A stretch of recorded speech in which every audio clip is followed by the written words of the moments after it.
que milicias proiraníes afirman haber atacado el sur de Israel tras bombardeos en Yemen. Asegura la agencia EFE que la amalgama de milicias de resistencia islámica en Irak, respaldada por Irán, afirma haber atacado un objetivo vital en la ciudad de Eliad, en el sur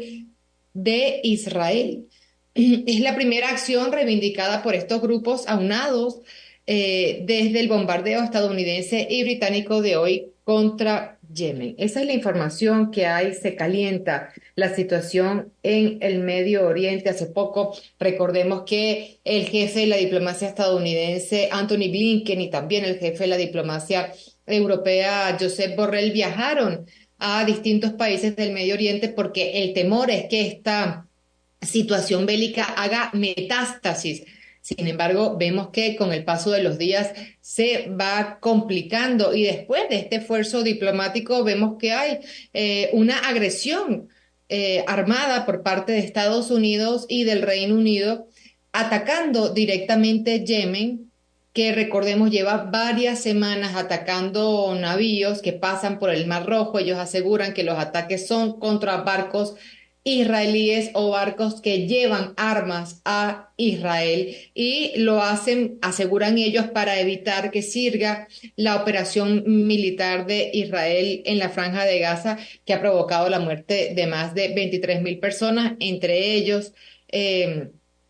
su mayoría mujeres y niños. Bien, pero mientras se calienta esta situación,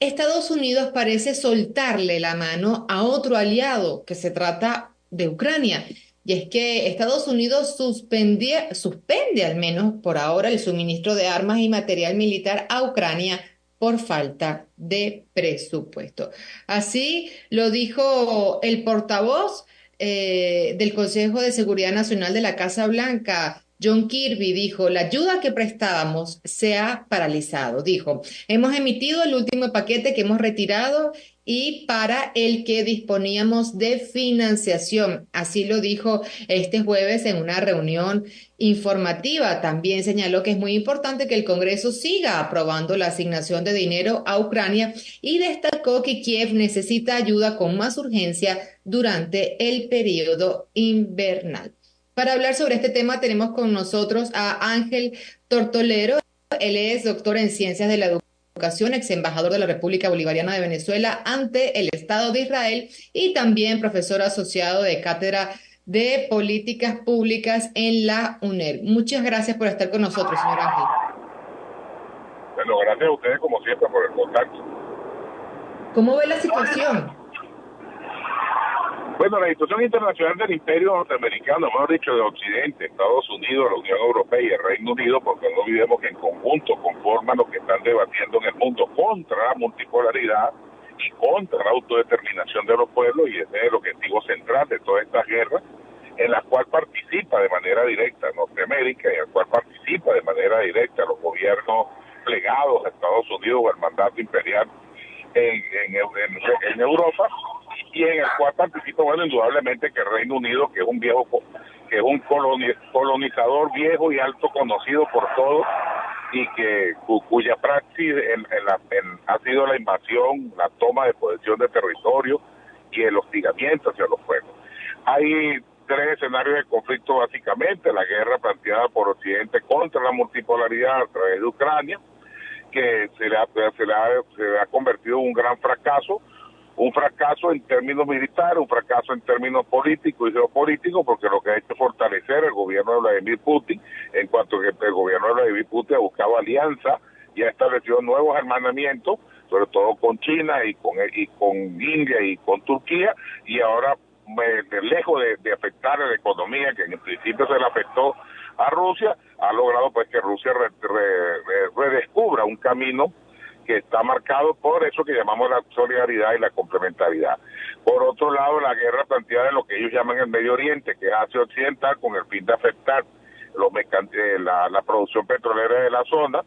Hay un viejo aliado como era Arabia Saudita, da la media vuelta, mira hacia el Asia, establece relaciones fraternales con China, se monta en la ruta, en la franja y la ruta en cuanto a la producción petrolera y el intercambio de mercadería, mientras que un Israel que es un arma, vamos a decir, estratégica, un arma diabólica inventada por Occidente para ponerlas allí en lo que ellos mismos denominan Tierra Santa, encubierta tras los símbolos y los signos del judaísmo y de las tradiciones religiosas, sigue cometiendo crímenes de lesa humanidad contra el pueblo palestino, contra el pueblo sirio, contra el pueblo libanés y por supuesto contra el mayor enemigo que ellos consideran su mayor enemigo, que es Irán. Entonces, bueno, están viendo hacia Irán. Y por otro lado, que a veces lo olvidamos,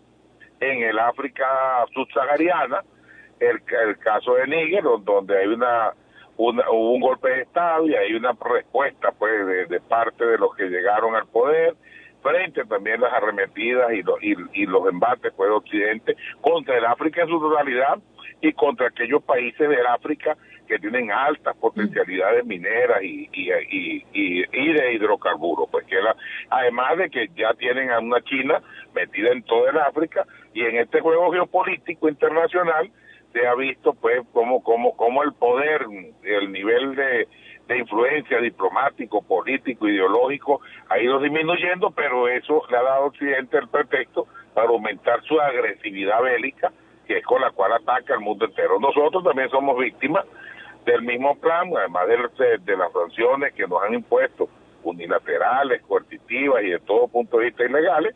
Bueno, la tentativa de una guerra en el territorio del Esequibo, que en buena parte pudo ser parada por la voluntad del pueblo venezolano y por la conducción del presidente Nicolás Maduro, quien ha hecho una jugada maestra pues en esto de convocar a la paz a una mesa de diálogo a Guyana para tratar el asunto tal cual como lo manda el Acuerdo de Ginebra. Entonces eso es más o menos el panorama mundial de cómo está Occidente frente a las nuevas realidades que se representan. Y bueno, y la acción y la reacción que ha habido de parte de los gobiernos del mundo en función de buscar eso que aspiramos alguna vez suceda, que es la construcción de un nuevo orden internacional con pesos y contrapesos suficientemente equilibrados para llevar la fiesta en paz, para poder seguir viviendo en este planeta tal y cual como lo conocemos. La semana pasada veíamos al jefe de la diplomacia estadounidense, Anthony Blinken, y al de la Unión Europea, Josep Borrell, viajar a distintos países del Medio Oriente porque ellos decían que temían una metástasis del conflicto palestino, o sea, la agresión de Israel contra Palestina que se expandiera por todo el Medio Oriente. Pero pocos días después vemos que ahora atacan a Yemen. ¿Cómo entenderlo? Bueno, el caso de Yemen es muy particular. Yemen desde hace rato ha sido atacado por parte principalmente del Principado vamos a decir, por el reino de la familia Saud, de la Arabia Saudita, por mandato de los imperios occidentales. Recuerda que la ubicación geográfica de Yemen es bastante estratégica, está al sur de la península de la península arábico-pérsica, además que tiene también pues el control sobre ese estrecho donde está el Djibouti, que es pues, el camino que da recto hacia el canal de Suez. Entonces contra Yemen hay, porque simplemente Yemen se sale pues de la órbita del control de Occidente. Entonces vamos a ver conflictos en todas partes, no solo en Yemen, tampoco podemos olvidar el caso que hay en pleno Mediterráneo, que a veces tiene muy callado, que es las continuas agresiones de parte del Reino de Marruecos contra los saharauis. Y de allí uno va descubriendo cada vez que abre el mapa geopolítico, va descubriendo focos de conflicto. Y en todos y cada uno de estos focos, la variable es la misma. Es una lucha por el control de los recursos naturales, de las áreas estratégicas, de los recursos minerales e hidrocarburos, y es una especie de posicionamiento en este gran tablero de Occidente sobre los territorios que pudieran ser susceptibles de tener alguna suerte de autodeterminación, de independencia, que pudieran entrar en el circuito de lo que llamamos la multipolaridad, que es el gran enemigo a vencer de parte de Occidente. Entonces, bueno, cada conflicto de esto uno lo ve y cuando le pone la óptica de lo que está en juego, uno se da cuenta rápidamente que los viejos triunfadores o los pretendidos triunfadores de la Segunda Guerra Mundial, que se adueñaron de los destinos de la humanidad a través de los organismos multilaterales como la ONU, hoy ven en peligro su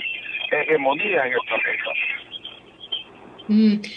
Justo hoy está la segunda audiencia en la Corte Internacional de Justicia ante la demanda que presentó Sudáfrica contra Israel. Y el consejero legal del Ministerio de Exteriores de Israel criticó esta denuncia de Sudáfrica y dijo que en la totalidad este caso fue una descripción deliberadamente arreglada, descontextualizada y manipuladora de la realidad. Y también dijo que si hubo algún acto de genocidio fue perpetrado contra Israel por parte de Hamas. ¿Usted qué lectura hace? Bueno, chico, fíjate que la hipocresía con la cual se conduce, para no decir una palabra más fuerte, que la diplomacia Israel acostumbra a justificar todos los desmanes que comete, cuando no lo hace por la vía religiosa, acusando de antisemitismo a la humanidad entera, porque cualquier tratamiento en contra del Estado de Israel, que no representa al pueblo judío, que no tiene nada que ver con la religión judía, es simplemente un Estado genocida, un Estado asesino, un Estado montado sobre los preceptos establecidos por eso que conocemos como el sionismo. Los preceptos, cada vez que esto sucede y cada vez que alguien reclama con fuerza, me refiero, cada vez que alguien reclama ante las Naciones Unidas, ante los órganos multilaterales, con fuerza y en base a las pruebas, los desmanes que comete el gobierno de Israel, de Gordon Meir hasta Netanyahu, porque todos los primeros ministros, unos han sido más asesinos que otros, propiciadores de la guerra, de la invasión y el hostigamiento, bueno, son acusados que salen inmediatamente con el caso del Holocausto o con la victimización. No puede ser víctima quien durante 70 años ha causado daño sostenido y continuado a una población que el único delito, y me refiero a la población palestina, y cuando digo palestino, mi querida amiga, digo palestinos judíos, palestinos musulmanes y palestinos cristianos, que lo hay de las tres tendencias, pero que son dueños absolutos de ese territorio, que no puede llamársele asesinos, no puede llamársele propiciadores de guerra a quienes están defendiendo de un hostigamiento continuado, que lo vemos todos los días, que a veces tiene picos diabólicos, como este caso de la masacre que está cometiendo el gobierno de Netanyahu en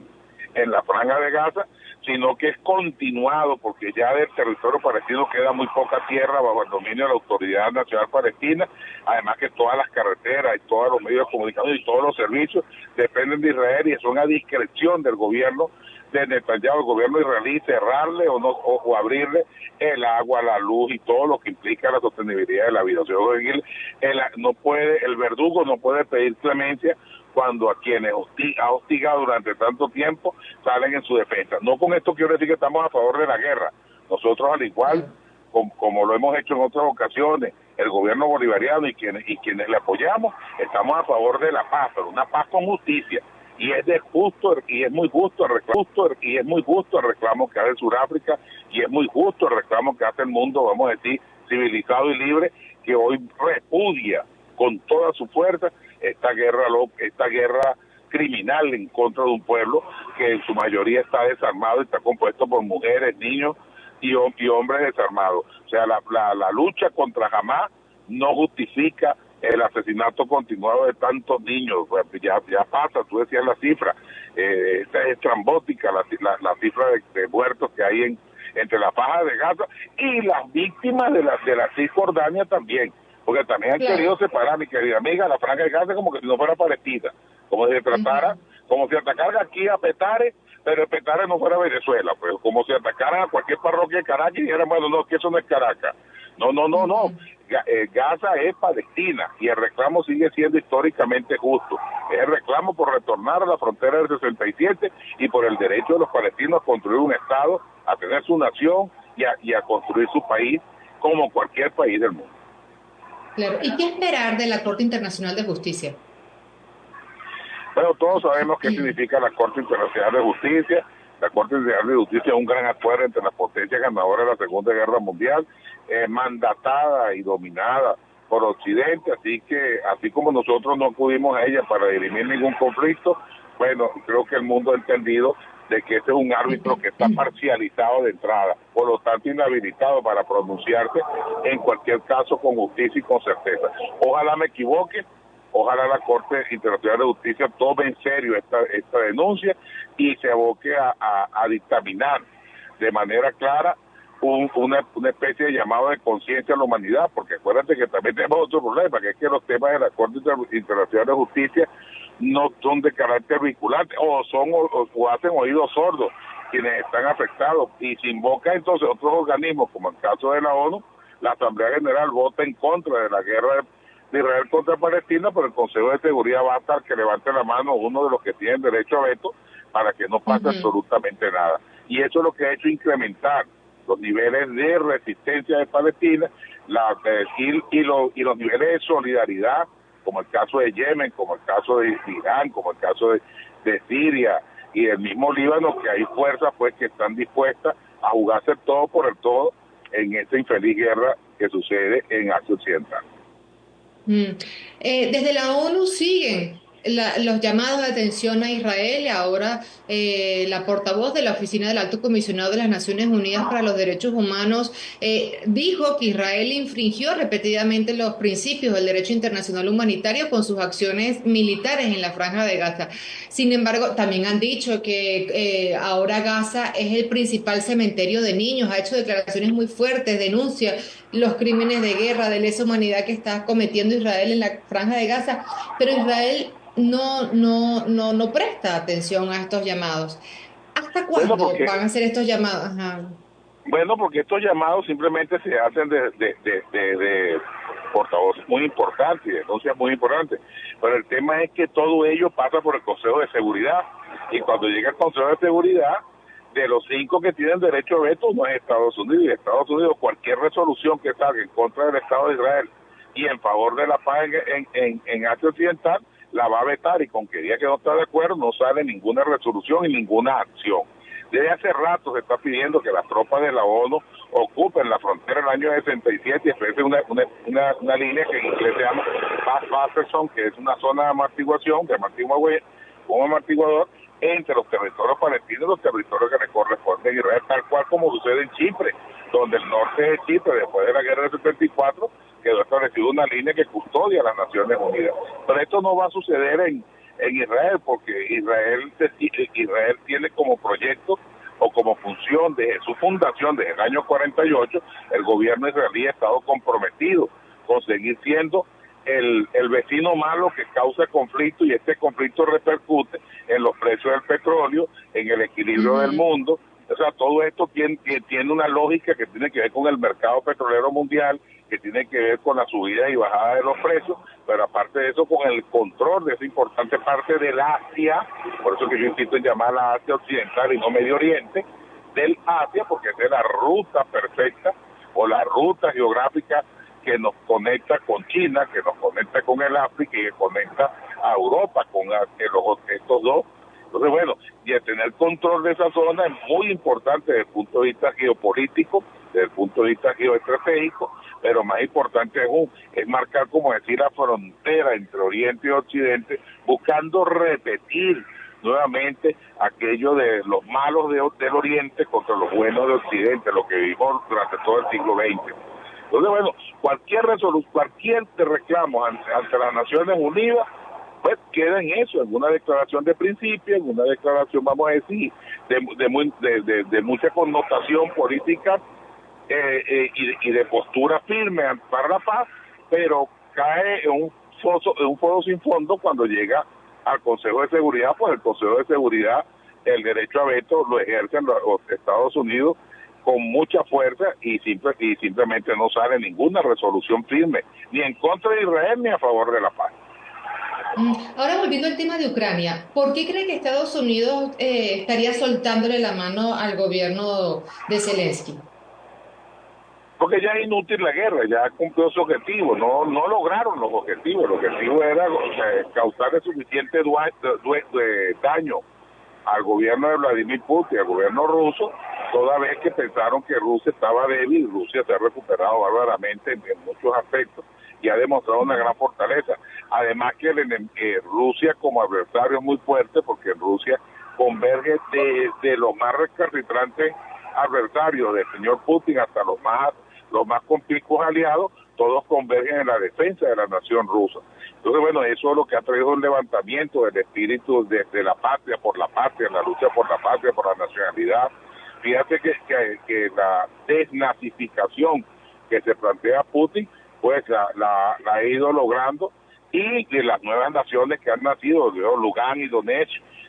no son refugios, pero son esencialmente gente de habla ruso, de sentir ruso y con una alta vocación por la construcción de dos naciones que recientemente se crearon y van construyéndose a partir de allí. Ahora, Rusia sigue ejerciendo una gran fuerza en el territorio, en Eurasia, sigue siendo el primer país de la Eurasia, y aparte que un apresto operacional y un ejército fue de alta dimensión contra el cual no es fácil luchar. Y el señor Zelensky, como lo pronosticamos hace unos años cuando comenzó la guerra, pues lo van a dejar con la mano extendida y posiblemente vengan cambios importantes, porque ya Zelensky ni siquiera cuenta con el apoyo interno dentro de Ucrania. Entonces todas estas variables tomadas así, traídas a contrapelo y ponerlas en el escenario, usted se da cuenta que ya no es negocio seguir la guerra contra contra Rusia a través de Ucrania, además que ya lograron el objetivo también de posicionarse en el mercado europeo, tanto con el abastecimiento de energía de parte de Occidente, alimentos y todo lo que esto implica. Otra cosa que uno debe tomar en cuenta es que el eje fronterizo, digamos, hacia Occidente, que hace Eurasia, que hace Rusia, que conecta Rusia con Europa, con Asia o con Europa del Este, bueno, no todos están de acuerdo en seguir en esta guerra, ni Finlandia, ni Polonia, ni Lituania, ni Estonia, ninguno de estos países se ha involucrado de manera firme en la lucha contra Rusia. Todo lo contrario, los que han mantenido posiciones neutrales, muchos de ellos, y otros han inclusive hasta estado en contra de esta guerra porque les afecta a su economía. Así que es hora de que Occidente baja la presión, abre otro frente de conflicto que es hacia Asia Occidental, que es histórico, que es el que abre con Israel, y presta más atención ahora a América Latino-Caribeña, y donde se nos paran los pelos a todos los venezolanos y a todos los latino-caribeños, porque si sigue la intención del imperio de fomentar una guerra mundial, una confrontación planetaria para redefinir eso que tanto aspiramos que salga por la vía de la paz, que es el nuevo orden internacional. ¿Y algo cambiará con las próximas elecciones en Estados Unidos, ahora en noviembre? Bueno, los norteamericanos, Norteamérica tiene su planteamiento de política exterior proyectado a 100, 150 años, independientemente de los presidentes que vengan, simplemente cambia el estilo, que unos son más dóciles y otros son más agresivos.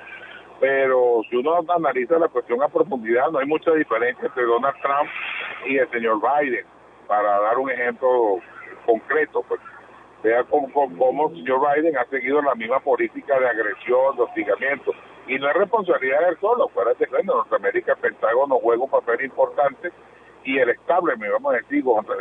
que dirige Norteamérica, las corporaciones que están involucradas en el poder real norteamericano, no están dispuestas a dejar esos nichos de negocio. Acuérdate que para el capitalismo occidental, todo lo que es comercialmente válido es moral y éticamente aceptable. Usted puede vender un riñón, puede vender a su mamá, puede embargar a los hijos, siempre y cuando mantenga los objetivos claros, que es los objetivos de dominación planetaria. No creo que haya mucho cambio allí, porque es un pueblo asignado por dos, vamos a decir, dos convergen en una sola estrategia y están contestes con la política exterior de agresividad y de construcción de este gran imperio o reposicionamiento de este imperio. Uno con un estilo, otro con otro, pero al fin y al cabo es lo mismo. Claro, como cuando le preguntaron a Raúl Castro que por qué en Cuba no habían más partidos políticos y en Estados Unidos sí, y él dijo, bueno, los republicanos y los demócratas es como si Fidel tuviera un partido y yo otro, algo así. Exactamente, así mismo es, con caimanes del mismo pozo, y los dos pues, tienen pactado. Bueno, aquí lo vivimos, el pacto punto fijo entre Acción Democrática y COPEI gobernó este país durante 40 años, eso no es una mentira, hasta que el pueblo despertó y lo derrocó del poder y llegó el comandante Chávez. Pero eso es lo que llaman el equilibrio, la alternabilidad democrática. A eso aspiran algunos lacayos del imperio aquí en este país, de que un ratico tú, un ratico yo, pero con el mismo objetivo. En este caso, bueno, tenemos grandes diferencias. Claro, bueno, señor Tortolero, muchísimas gracias por sus palabras. Muchísimas gracias a ustedes, como siempre. Un abrazo. Gracias. Conversábamos con Ángel Tortolero, él es doctor en Ciencias de la Educación y también ex embajador de la República Bolivariana de Venezuela ante el Estado de Israel.